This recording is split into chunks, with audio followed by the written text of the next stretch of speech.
pahlawan nasional dari Sulawesi Utara yang berperan penting dalam proklamasi kemerdekaan selama masa persiapan proklamasi kemerdekaan Indonesia, yaitu Gerungan Saul Samuel Jacob Ratulangi yang lahir di Tondano, Keresidenan Manado, Hindia Belanda pada tanggal 5 November 1890 dan meninggal pada 30 Juni 1949.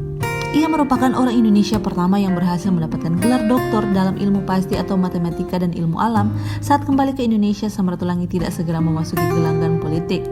Berkat perjuangannya membela hak warga Sulawesi, ia kemudian didapuk untuk mewakili perjuangan rakyat Sulawesi yang tergabung dalam Sumber Dara Rakyat. Tidak sampai di situ saja, ia pun kemudian terpilih menjadi anggota Panitia Persiapan Kemerdekaan Indonesia atau PPKI. Ia turut hadir dan mengesahkan pengukuhan Presiden dan Wakil Presiden pertama serta penetapan Undang-Undang Dasar 1945 sebagai konstitusi negara.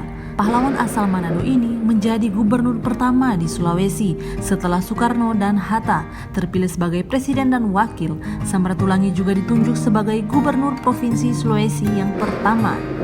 Tapi belum genap 6 bulan sejak menjabat sebagai gubernur, Sam Ratulangi harus berjuang untuk mengusir tentara sekutu NICA yang mendapat secara paksa di Makassar. Tentu saja ia menolak keras kedatangan tentara sekutu tersebut. Dengan persenjataan lengkap, tentara NICA berhadapan secara langsung dengan aliansi rakyat yang berjuang untuk mempertahankan wilayahnya. Setelah melalui berbagai pertempuran, Sam Ratulangi harus rela ditanya dan dipenjara bersama stafnya di Irian Jaya.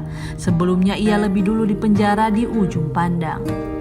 Walaupun dikurung oleh Belanda, Sam Ratulangi masih tetap berjuang untuk melawan penjajahan yang dilakukan oleh Belanda.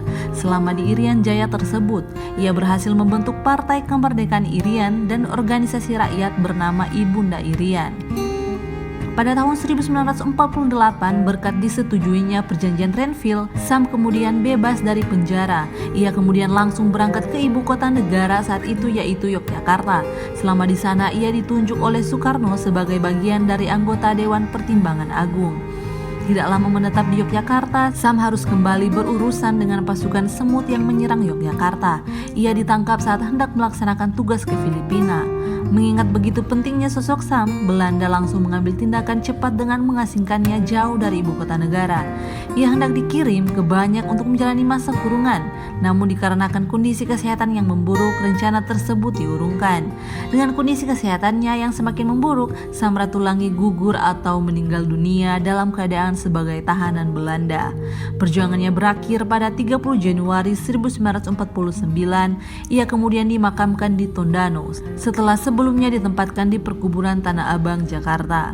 Dengan sederet perjuangan yang telah ia lakukan semasa hidupnya, pemerintah Indonesia memberikan penghargaan sebagai pahlawan nasional. Penghargaan tersebut tertuang secara resmi dalam Surat Keputusan Presiden Republik Indonesia nomor 590. Tidak cukup sampai di situ, Sam Ratulangi juga diberi penghargaan lain berupa Bintang Mahaputra, Bintang Gerilya, dan Satya Lencana.